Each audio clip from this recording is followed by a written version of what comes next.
It was dark times for the church. Yes, the Reformation has begun, and it is this great revolution that changed the world forever. But it came at a cost. Many people died. People were thrown out of windows. Political faction against political faction rose from this empire that came from the Reformation. We're going to talk about that today on Two Pentecostals and a Microphone.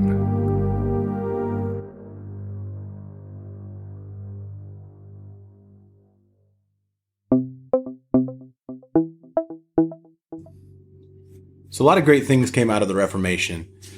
Some return to biblical truths of doctrine, so a reformation of all of these problems in the church. So as a result, eventually the Catholic Church changed quite a bit. Right. But this whole Protestant movement came out of it that changed all of these, problems such as the greed in the church, the corruption, all of these issues that they had, at least for a while, were not present in this new Protestant movement. And of course, I think with where we are now with prosperity gospel preachers on TV, and you could argue that some of that stuff has made its way back in a different form. But there were also some really dark moments in the Reformation on both sides, with the Catholics and with the Protestants. In some cases, killing one another. In some cases, in war. In some cases, it was an inquisition. We were talking earlier about the 30 Years' War. 30 Years' War, yeah. And just mention a little bit about that, something I'd never heard of before. Right, about the, it was called defenestration. Defenestration, I believe, yes. I just want to make a quick correction. We're not perfect here at Two Pentecostals and Microphone. Sometimes we make mistakes. That's okay. So that's why we can edit things. So we're going to go back and edit. The actual correct pronunciation is defenestration. It is the act of throwing a person or thing out a window, or assassination by defenestration.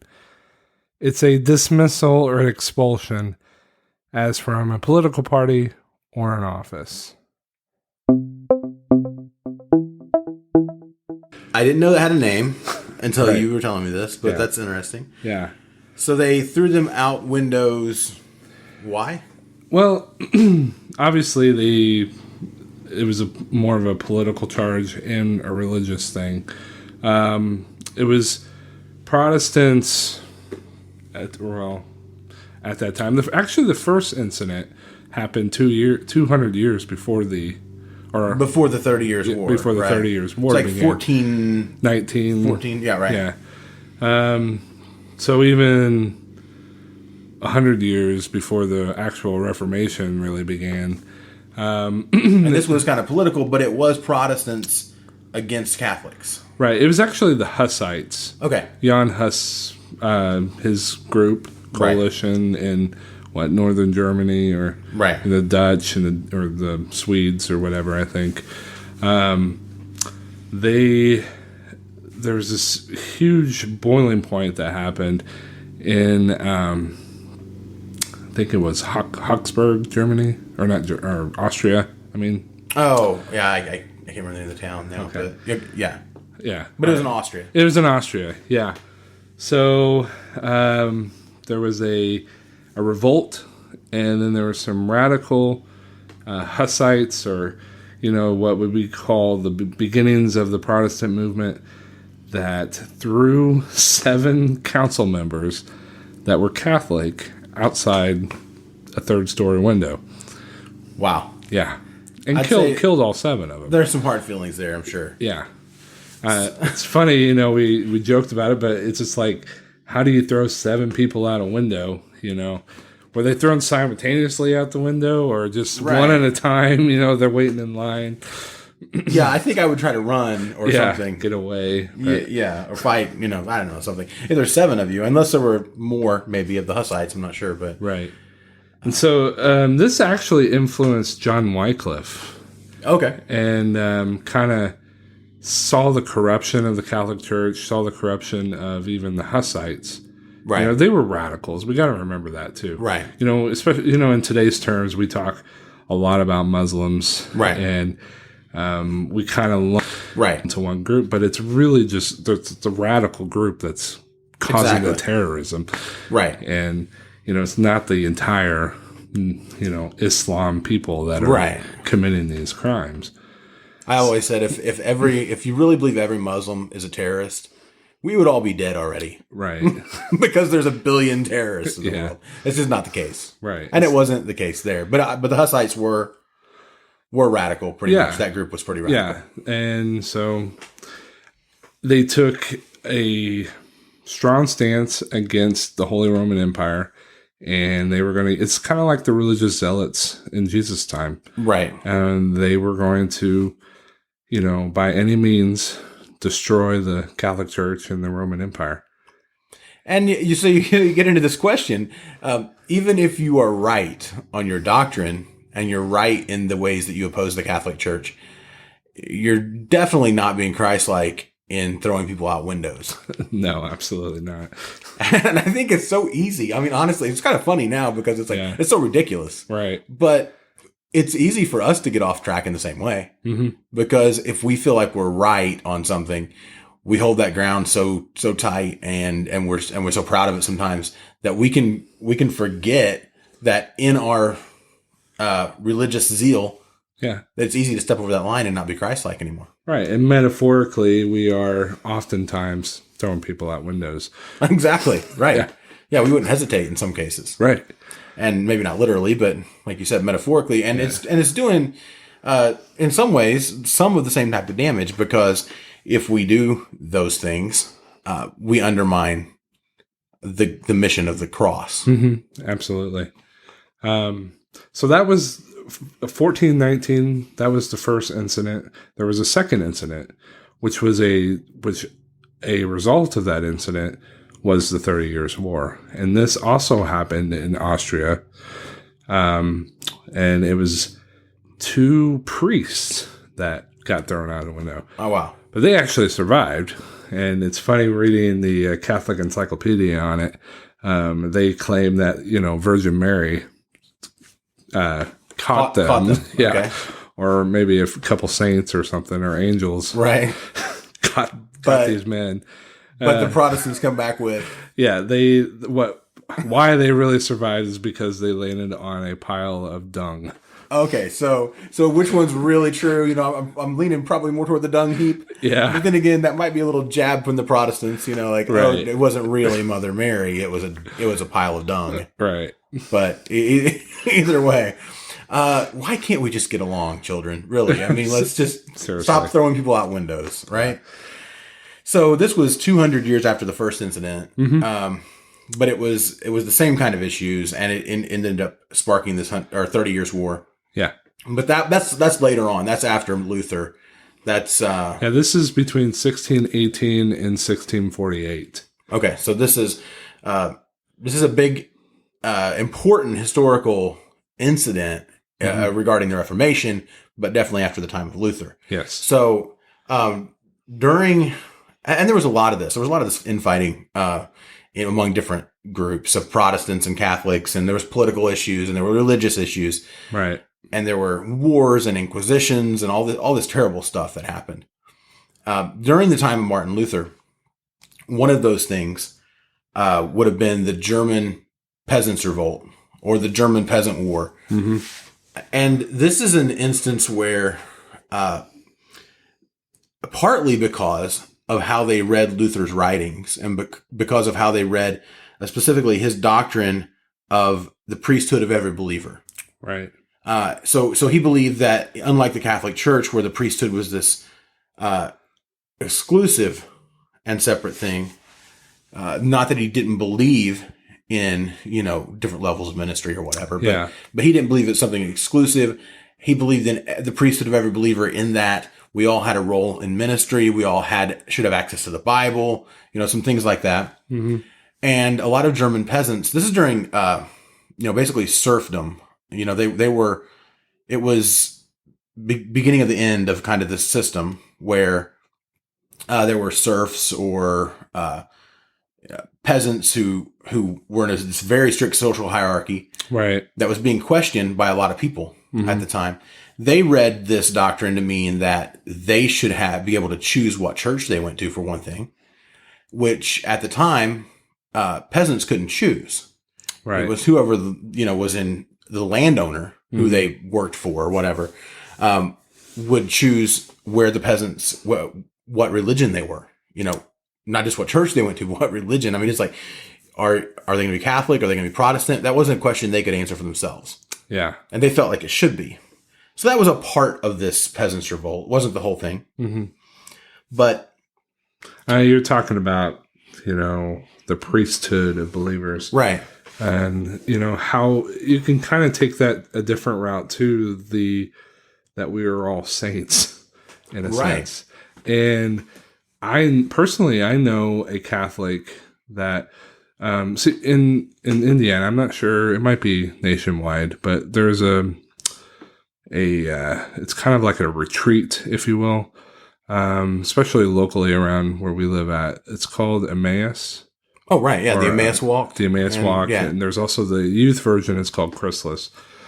But there was a friend of mine who's Catholic, went on the Emmaus Walk, and she actually had a lot of issues because they kept referring to the people on the walk as saints. Oh, right. And, she took a great issue with that, and it was really hard to wrap her mind around it.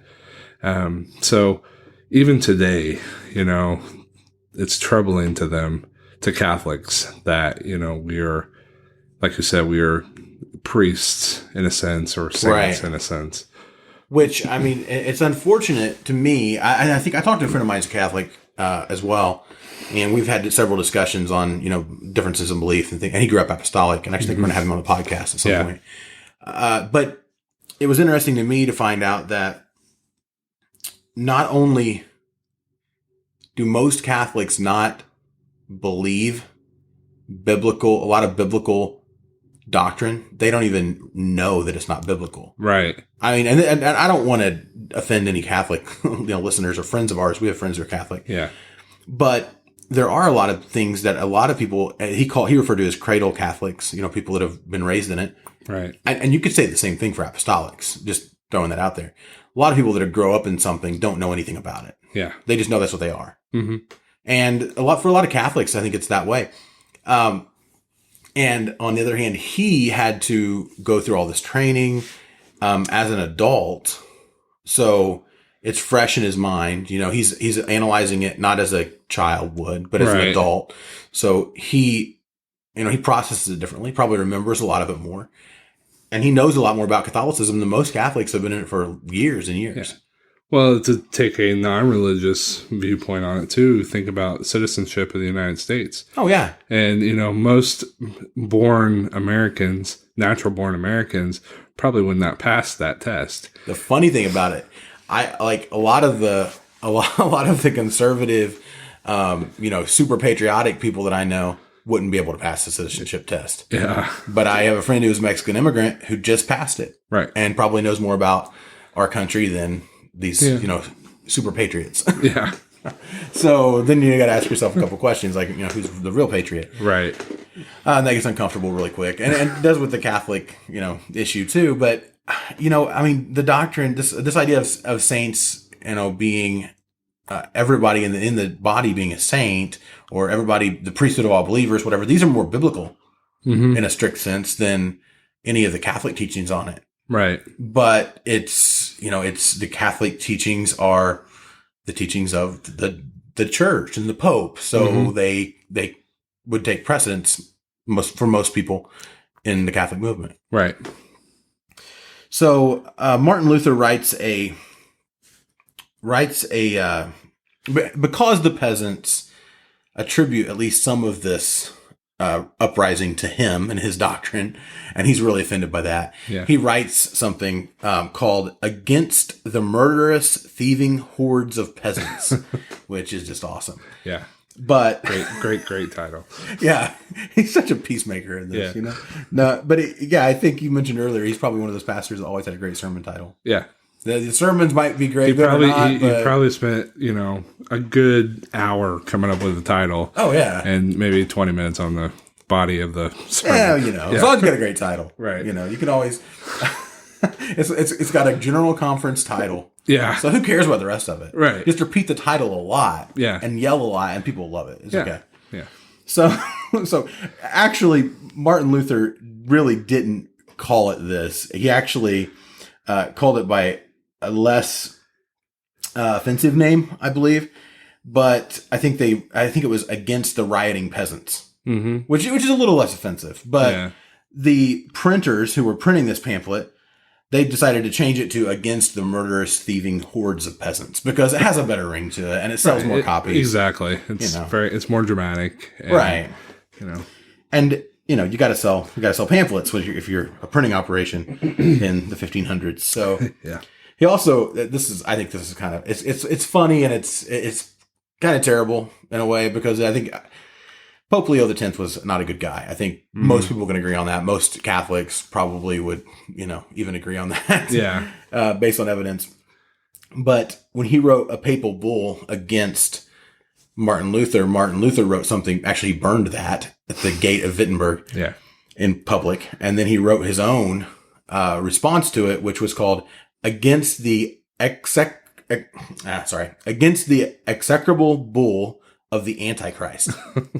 So he flat out called the Pope the Antichrist. Straight up. Yeah. No question. He straight up called the Pope the Antichrist. And I don't see anywhere where anybody embellished it. That was the title. Yeah. Wow. He called him the Antichrist. Yeah. Should have been burned at the stake. He really should have been. Yeah. And according to the law of the day. And I honestly, that's a reason why I think it's become popular over the centuries since then.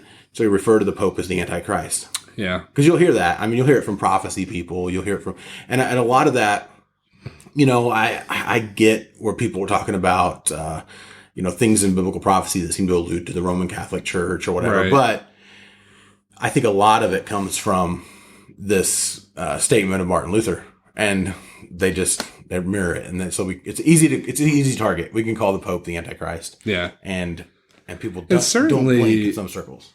He's not the Antichrist. I believe that Revelation speaks of, as in the one person that's going to be the Antichrist. But he was Antichrist. Oh, I think you could absolutely argue that Pope Leo X embodied the spirit of the Antichrist. Right. And I think you see that in people like Hitler. You could go throughout history and name people, religious and otherwise, that embody that spirit. So I don't think he was off base by saying that. Right. But it was definitely a bold move. Yeah.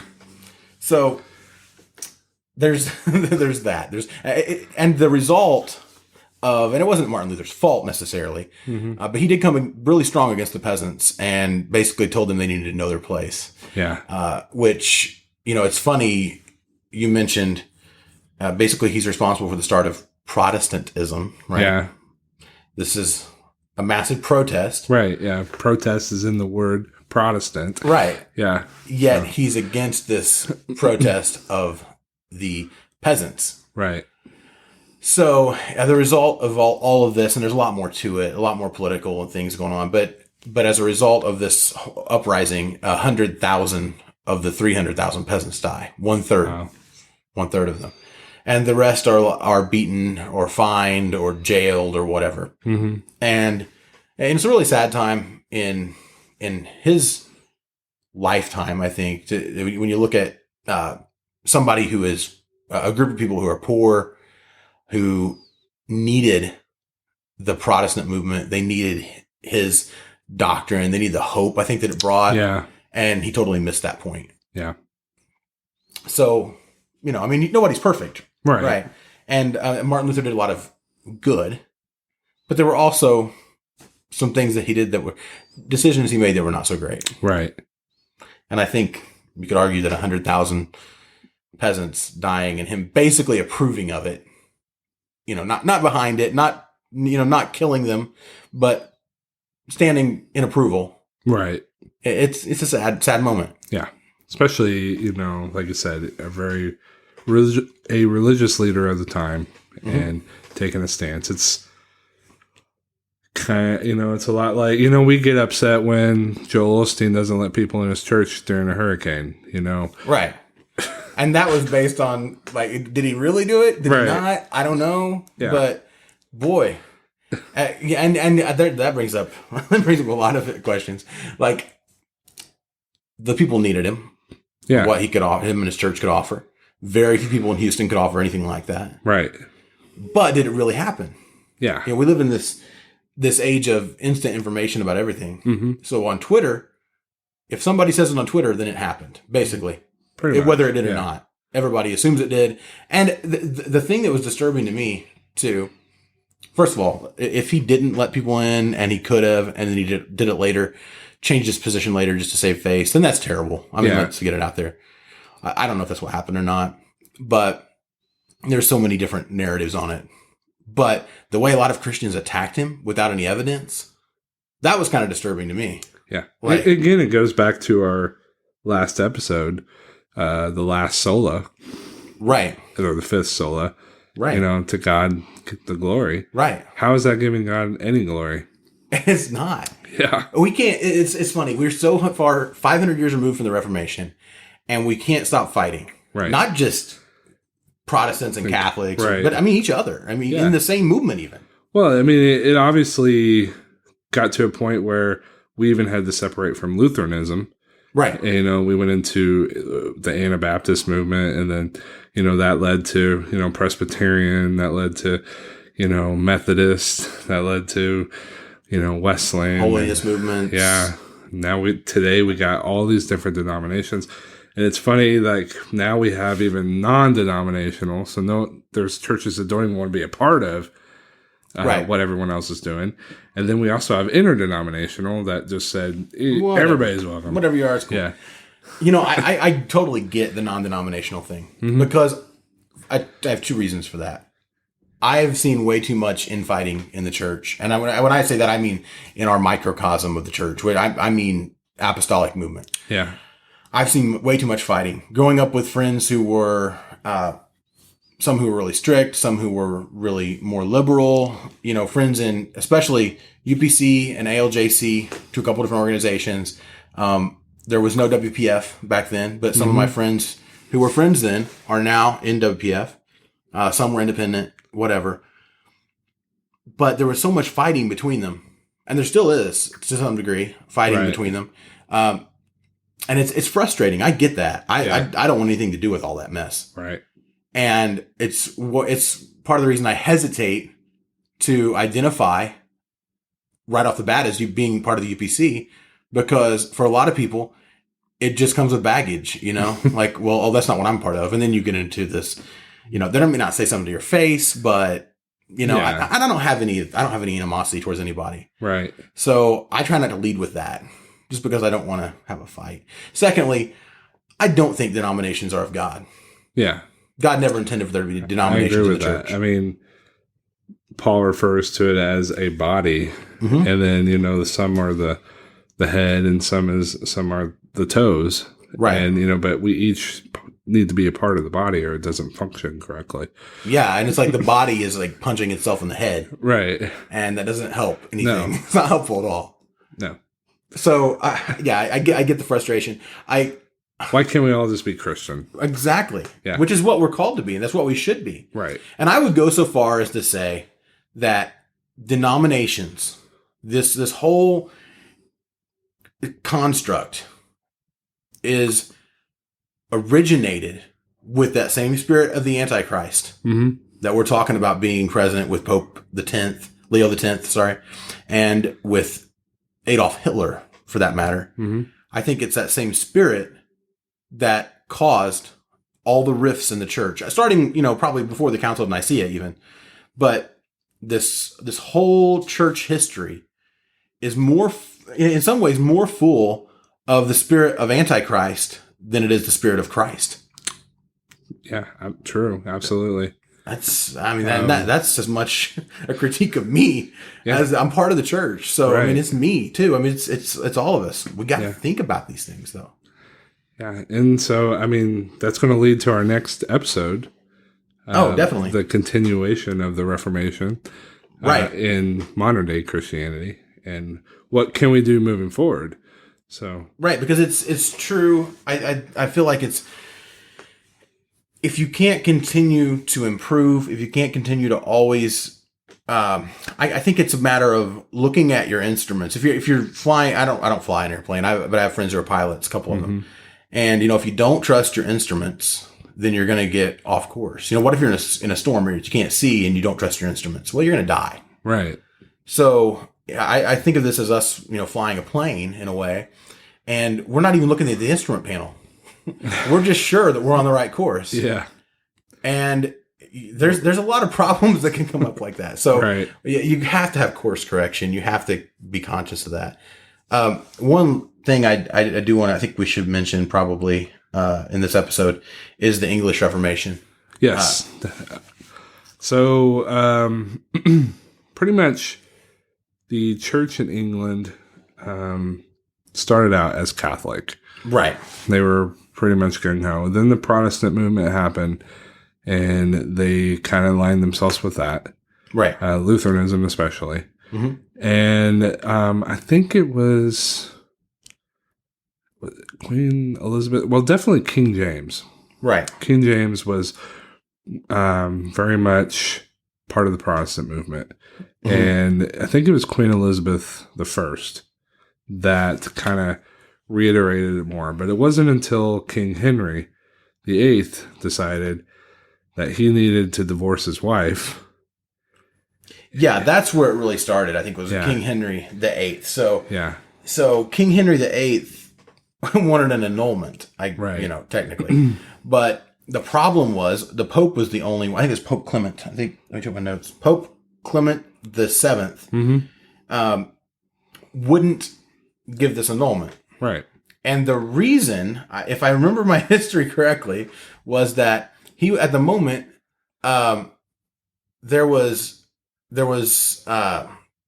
some political reasons. The wife of Henry VIII that he wanted an annulment from had someone as prisoner who politically influenced the Pope to not make this happen. So I don't know if I have this in my notes or not, but it was kind of like a soap opera really going on at that time.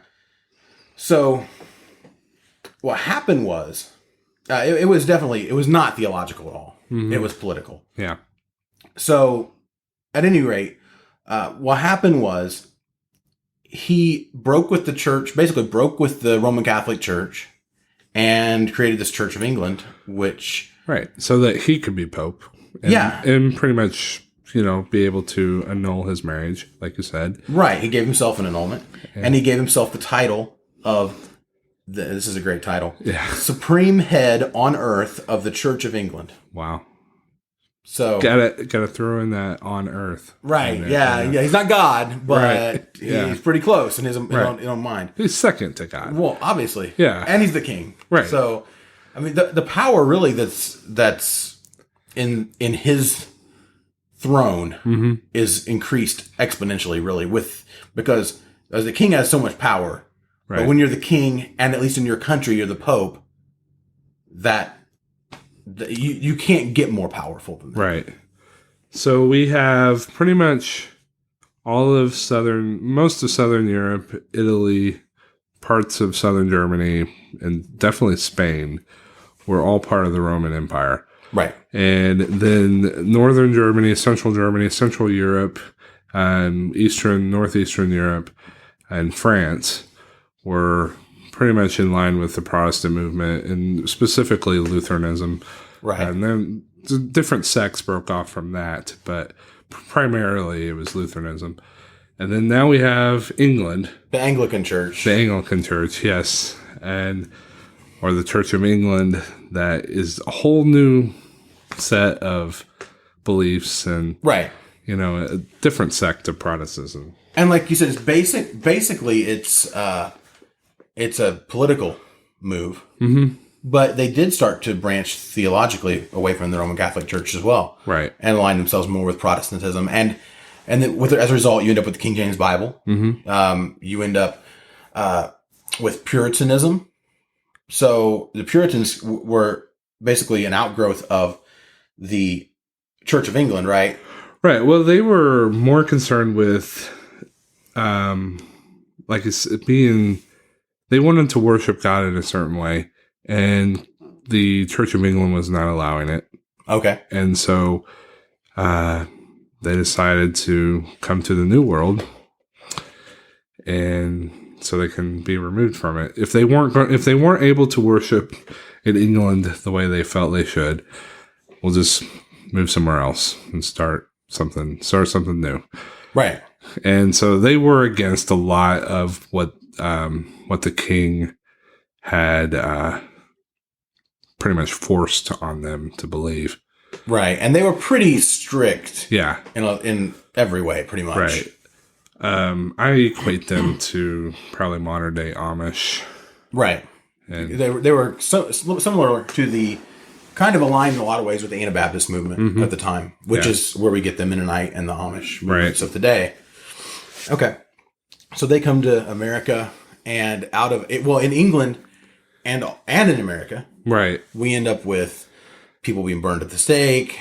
Yeah. For different reasons than sometimes in Europe, because a lot of times in Europe it was they did this, of course, for witchcraft and things like that. Right. But they also did it, for not being for heresy. Catholic. Right. Yeah. You're not Catholic enough, you're burned at the stake. Right. And then I think it's John Calvin or John Knox, maybe both, who saw how much fun the Catholic Church was having burning people at the stake and said, well, why should they have all the fun? Right. And they started burning people as well. So it wasn't uncommon. Right. But the Puritans kind of brought it to the New World. Yeah. You mentioned witchcraft briefly there. I mean, I think during this time, obviously the technology, they didn't have the technology we had. They didn't have medicine like we had. Right. They were very superstitious. Oh, yeah. And they more than likely over-spiritualized absolutely everything. And so if someone's livestock died, it was a result of a witch in the town. Right. Or if crops they didn't yield a certain crop, then, it must be a witch. Right. Or if my child was, died suddenly, at a young age, must be a witch. It's got to be a witch. Yeah. And so there was a lot of false accusations going on with this movement. And unfortunately, that's where we get like the Salem witch trials and even the great witch hunts that were in Europe at this time. Right. So you definitely, it was definitely a very superstitious time. Right. I've listened to this podcast. I think you might have listened to a few episodes of it too. Lore. Right. So by the way, if you just like storytelling, it's a great podcast. It's, usually it's supernatural stuff. And, I don't believe. And then the guy who does it, Aaron Mahnke, I don't think he believes most of it either, probably any of it. Yeah. But the point is to talk about folklore and where it comes from and right. and tell these stories and then leave it up to the listener to decide what they think about it. But really, this stuff stems from superstition, And there's an element of truth in most of these stories, but most of the fantastical elements stem from superstition. Right. So, and fear. But there was one recently on this specific thing, burning people at the stake because they're witches. Right. And talked about a guy and I can't remember his name, but he was I think he called himself the witch hunter in general or something, witch hunter general or something. Yeah. He had this fantastic title for himself. And it was in Europe and he was a Puritan and he would go around and it started with someone who I believe someone the neighbor walked past the front of their house and that same, within a few minutes, their cow died. Yeah. One of their cows died or something. So of course they're a witch. Obviously. Obviously. Yeah. So they burn them at the stake. Well, actually they go in first and interrogate and they, make her tell them all of the secrets, and then they burn her at the stake. Right. And then they had this. So how does the swim test work? You talked about this. Yeah.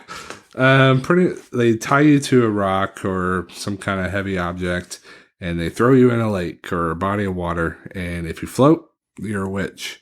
If you don't float, then you weren't a witch, but you maintain your good name. Okay, great. Yeah. So if you do float into a witch, though, right, they capture you again and they burn you at the stake. Yeah. So either way, you're dead. It's a death sentence no matter what.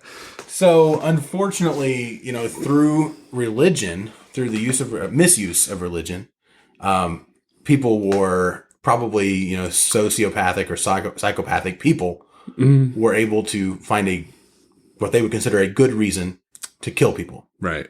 That's the way I read it, at least. And maybe some were well-meaning.